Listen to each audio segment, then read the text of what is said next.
ओम शांति।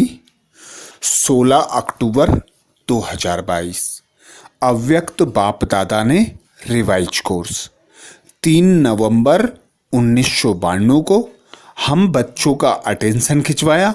रूहानी रॉयल्टी संपन्न आत्माओं की निशानियां। रूहानी रॉयल्टी संपन्न आत्माओं की निशानियां। आज बाप दादा चारों ओर के अपने रूहानी रॉयल फैमिली को देख रहे हैं। सारे कल्प में सबसे रॉयल आप आत्माएं ही हो। वैसे हद के राज्य अधिकारी रॉयल फैमिली बहुत गाए हुए हैं, लेकिन रूहानी रॉयल फैमिली सिर्फ आप ही गाए हुए हो। आप रॉयल फैमिली की आत्माएं आदि काल में भी और अनादि काल में भी और वर्तमान संगम युग में भी रूहानी रॉयल्टी वाली हो।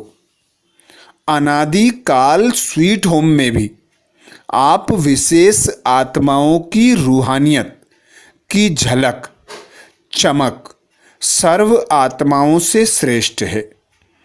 आत्माएं सभी चमकती हुई ज्योति स्वरूप हैं, फिर भी आपकी रूहानी रॉयल्टी की चमक अलौकिक है। जैसे साकारी दुनिया में आकाश बीच सितारे सब चमकते हुए दिखाई देते हैं, लेकिन कोई विशेष चमकने वाले सितारे स्वतः ही अपनी तरफ आकर्षित करते हैं। लाइट होते हुए भी उन्हों की लाइट विशेष चमकती हुई दिखाई देती है। ऐसे अनादि काल परम धाम में भी आप रूहानी रॉयल्टी सितारों की चमक बाप दादा कहते, ऐसे अनादि काल परम धाम में भी आप रूहानी सितारों की चमक अर्थात रूहानी रॉयल्टी की झलक विशेष अनुभव होती है। इसी प्रकार आदि काल सतयुग अर्थात स्वर्ग में आप आत्माएं विश्व राजन की रॉयल फैमिली के अधिकारी बनते हो।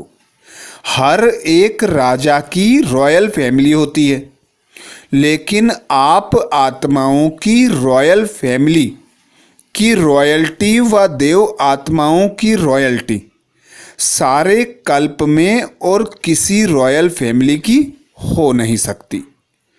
इतनी श्रेष्ठ रॉयल्टी चैतन्य स्वरूप में प्राप्त की है, जो आपके जड़ चित्रों की भी कितनी रॉयल्टी से पूजा होती है। सारे कल्प के अंदर रॉयल्टी की विधि प्रमाण और कोई भी धर्म पिता, धर्म आत्मा या महात्मा, महान आत्मा की ऐसे पूजा नहीं होती है। तो सोचो, जब जड़ चित्रों में भी रॉयल्टी की पूजा है, तो चैतन्य में कितने रॉयल फैमिली के बनते हो। तो इतने रॉयल हो व बन रहे हो। बाप दादा पूछते, तो इतने रॉयल हो व बन रहे हो। अभी संगम पर भी रूहानी रॉयल्टी अर्थात फरिश्ता स्वरूप बनते हो, रूहानी बाप की रूहानी रॉयल फैमिली बनते हो। तो अनादि काल, आदि काल और संगम युगी काल तीनों काल में नंबर 1 रॉयल बनते हो। ये नशा रहता है कि हम तीनों कालों में रूहानी रॉयल्टी वाली आत्माएं हैं। इस रूहानी रॉयल्टी का फाउंडेशन क्या है? संपूर्ण प्योरिटी। संपूर्ण प्योरिटी ही रॉयल्टी है। तो अपने से पूछो कि रूहानी रॉयल्टी की झलक आपके रूप से सबको अनुभव होती है?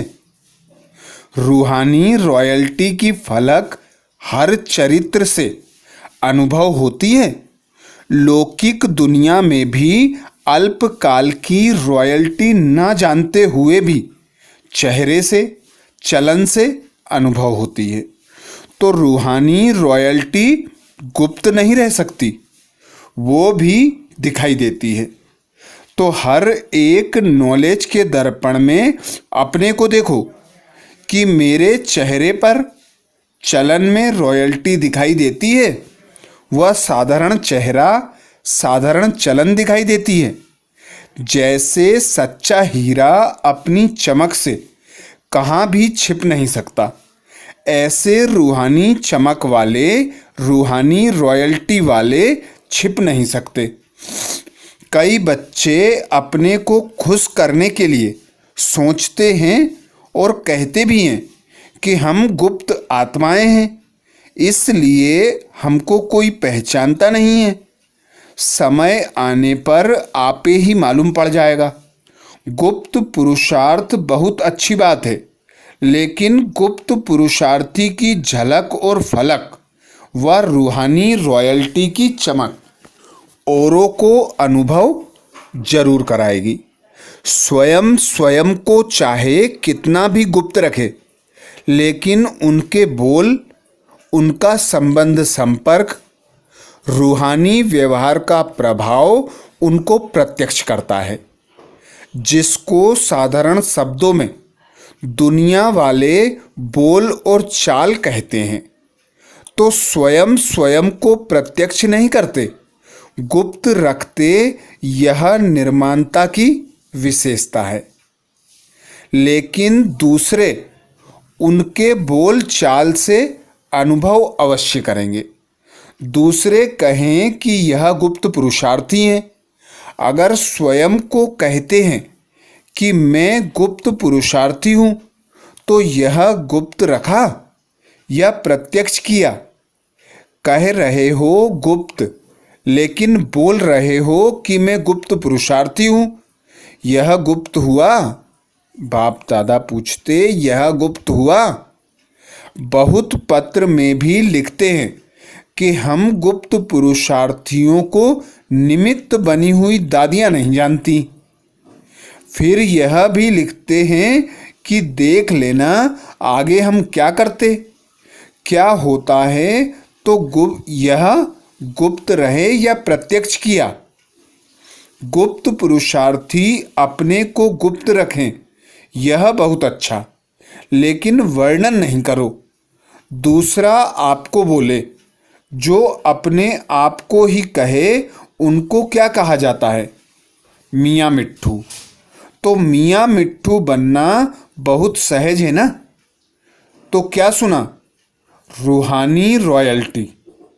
रॉयल आत्माएं सदा ही एक तो भरपूर संपन्न रहती हैं, और संपन्नता की निशानी वे सदा तृप्त आत्मा रहती हैं। तृप्त आत्मा हर परिस्थिति में हर आत्माओं के संबंध संपर्क में आते हुए जानते हुए संतुष्ट रहती हैं। चाहे कोई कितना भी असंतुष्ट करने की परिस्थितियां उनके आगे लाए, लेकिन संपन्न तृप्त आत्मा असंतुष्ट करने वाले को भी संतुष्टता के गुण सहयोग के रूप में देगी। ऐसी आत्मा के प्रति रहमदिल बन शुभ भावना और शुभ कामना द्वारा उनको भी परिवर्तन करने का प्रयत्न करेंगे। रूहानी रॉयल आत्माओं का यही श्रेष्ठ कर्म है। जैसे स्थूल रॉयल आत्माएं कभी कभी छोटी छोटी बातों में, छोटी छोटी चीज़ों में अपनी बुद्धि व समय नहीं देती, देखते भी नहीं देखती, सुनते भी नहीं सुनती, ऐसे रूहानी रॉयल आत्मा किसी भी आत्मा की छोटी छोटी बातों में जो रॉयल नहीं है, उनमें अपनी बुद्धि व समय नहीं देंगी। दुनिया वाले कहते कि रॉयल्टी अर्थात किसी भी हल्की बात में आंख नहीं डूबे। रूहानी रॉयल आत्माओं के मुख से कभी व्यर्थ व साधारण बोल नहीं निकले। हर बोल युक्ति युक्त होगा। युक्ति युक्त का अर्थ है व्यर्थ भाव से परे अव्यक्त भाव, अव्यक्त भावना, इसको कहा जाता है रॉयल्टी। इस समय की रॉयल्टी भविष्य की रॉयल फैमिली में आने के अधिकारी बनाती है। तो चेक करो, वृत्ति रॉयल है। वृत्ति रॉयल अर्थात सदा शुभ भावना, शुभ कामना की वृत्ति से हर एक आत्मा से व्यवहार में आए। रॉयल दृष्टि अर्थात सदा फरिश्ता रूप से औरों को भी फरिश्ता रूप देखे। कृति अर्थात कर्म में सदा सुख देना, सुख लेना। इस श्रेष्ठ कर्म के प्रमाण संबंध संपर्क में आए। ऐसे रॉयल बने हो कि बनना है। ब्रह्मा बाप के बोल और चाल, चेहरे और चलन की रॉयल्टी को देखा। ऐसे फॉलो ब्रह्मा बाप। साकार को फॉलो करना तो सहज है ना। ब्रह्मा को फॉलो किया तो शिव बाप को फॉलो हो ही जाएगा। बाप दादा कहते ब्रह्मा को फॉलो किया तो शिव बाप को फॉलो हो ही जाएगा। एक को तो फॉलो कर सकते हो ना। बाप समान बनने के पॉइंट तो रोज सुनते हो। सुनना अर्थात फॉलो करना। कॉपी करना तो सहज होता है ना, कि कॉपी करना भी नहीं आता। बाप दादा आज मुस्कुरा रहे थे कि मधुबन में आते हैं तो विशेष गुरुवार के दिन क्या करते हैं? एक तो भोग लगाते हैं, और क्या करते हैं जो सिर्फ मधुबन में ही करते हैं? जीते जी मरने का भोग। आप सबने जीते जी मरने का भोग लगा लिया है। बाप दादा मुस्कुरा रहे थे कि जीते जी मरना कहकर मनाना तो सहज है। स्टेज पर बैठ गए, तिलक लगा लिया, मर गए, लेकिन जीते जो जी मरना अर्थात पुराने संस्कारों से मरना। बाप दादा कहते स्टेज पर बैठ गए, तिलक लगा लिया, मर गए, लेकिन जीते जी मरना अर्थात पुराने संस्कारों से मरना। पुराने संस्कार, पुराने संसार की आकर्षण से मरना, यह है जीते जी मरना। भोग लगा दिया, भंडारी में जमा कर दिया और जीते जी मरना हो गया। यह तो बहुत सहज है, लेकिन मर गए? बाप दादा पूछते लेकिन मर गए? बाप दादा सोच रहे थे कि पुराने संसार और पुराने संस्कार, इससे सदा के लिए संकल्प और स्वप्न में भी मरना मनाना। ऐसे जीते जी मरना कौन और कब मनाएंगे? अगर स्टेज पर बिठाते हैं तो सबके सब बैठ जाते हैं। स्टेज पर बैठना यह तो कॉमन आम बात है, लेकिन बुद्धि को बिठाना, इसको कहा जाता है यथार्थ जीते जी मरना मनाना। जब मर गए, मरना अर्थात परिवर्तन होगा, तो ऐसा जीते जी मरना उसके लिए कितने तैयार होंगे कि स्टेज पर जाकर कहेंगे कि क्या करें, चाहते नहीं थे लेकिन हो गया। यहाँ तो जीते जी मरना मना कर जाते हैं, फिर जब कोई बात सामने आती है तो जिंदा हो जाते हैं। ऐसे नहीं करना। यादगार में भी दिखाते हैं कि रावण का एक सिर खत्म करते थे तो दूसरा आ जाता था। यहाँ भी एक बात पूरी होती तो दूसरी पैदा हो जाती है। फिर समझते हमने तो रावण को मार दिया, फिर यह कहाँ से आ गया? लेकिन मूल फाउंडेशन को समाप्त न करने के कारण एक रूप बदल दूसरे रूप में आ जाते हैं। फाउंडेशन को खत्म कर दो तो रूप बदल कर के माया वार नहीं करेगी, सदा के लिए विदाई ले जाएगी। समझा? क्या बनना है? रूहानी रॉयल्टी वाले। सदैव यह चेक करो कि हर कर्म रूहानी रॉयल परिवार के प्रमाण है। जब 99% बोल, कर्म, संपर्क, संकल्प रॉयल्टी के हों, तब समझो भविष्य में भी रॉयल फैमिली में आएंगे। बाप दादा कहते जब 99% बोल, कर्म और संकल्प रॉयल्टी के हों, तब समझो भविष्य में भी रॉयल फैमिली में आएंगे।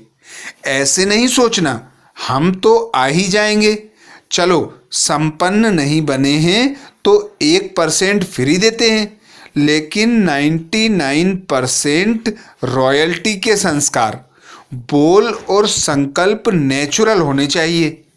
बार बार युद्ध नहीं करना पड़े, नेचुरल संस्कार हो जाए।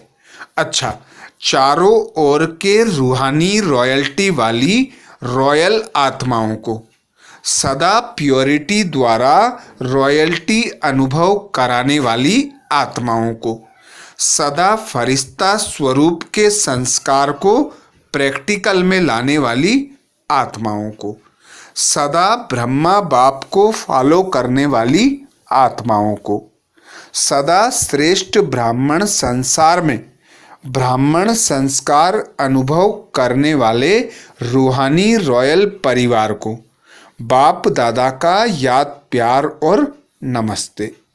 अव्यक्त बाप दादा से पर्सनल मुलाकात।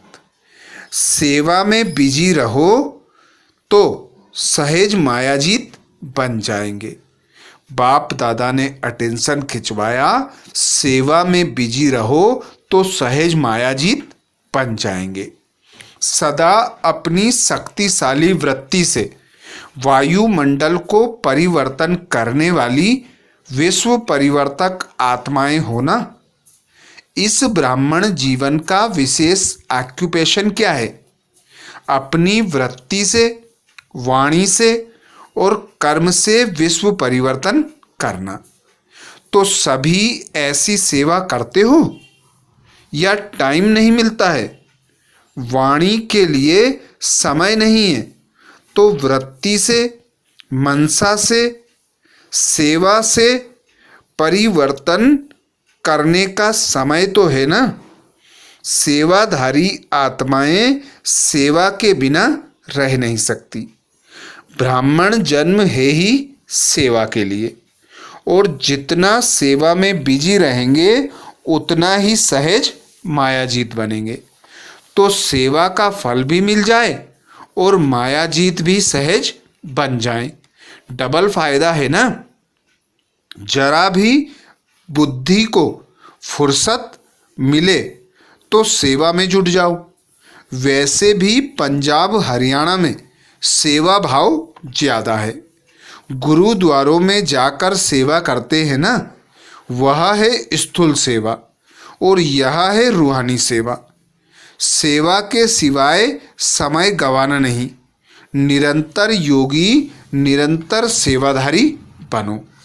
चाहे संकल्प से करो, चाहे वाणी से, चाहे कर्म से। अपने संपर्क में भी सेवा कर सकते हो। चलो, मनसा सेवा करना नहीं आवे, लेकिन अपने संपर्क से, अपनी चलन से भी सेवा कर सकते हो। यह तो सहज है ना। तो चेक करो कि सदा सेवाधारी हैं व कभी कभी के सेवाधारी हैं। अगर कभी कभी के सेवाधारी होंगे तो राज्य भाग्य भी कभी कभी मिलेगा। इस समय की सेवा भविष्य प्राप्ति का आधार है। कभी भी कोई यह बहाना नहीं दे सकते कि चाहते थे लेकिन समय नहीं है। कोई कहते हैं शरीर नहीं चलता, टांगे नहीं चलती, क्या करें। कोई कहते कमर नहीं चलती, कोई कहते हैं टांगे नहीं चलती, लेकिन बुद्धि तो चलती है ना। तो बुद्धि द्वारा सेवा करो। आराम से पलंग पर बैठकर सेवा करो। अगर कमर टेढ़ी है तो लेट जाओ, लेकिन सेवा में बिजी रहो। बिजी रहना ही सहज पुरुषार्थ है। मेहनत नहीं करनी पड़ेगी। बार बार माया आवे और भगाओ तो मेहनत होती है, युद्ध होती है। बिजी रहने वाले युद्ध से छूट जाते हैं। बिजी रहेंगे तो माया की हिम्मत नहीं होगी आने की। और जितना अपने को बिजी रखेंगे उतना ही आपकी वृत्ति से वायुमंडल परिवर्तन होता रहेगा। कोई भी ब्राह्मण परिवार, बाप दादा कहते, कोई भी ब्राह्मण आत्मा यह नहीं सोच सकती कि क्या करें, वायुमंडल बहुत खराब है। खराब है तब तो परिवर्तन करते हो, खराब ही नहीं होगा तो क्या करेंगे, अच्छे को बदलेंगे क्या। तो विश्व परिवर्तक का काम है बुरे को अच्छा बनाना। तो बुरा तो होगा ही, बुरे को अच्छा बनाने वाले आप हो।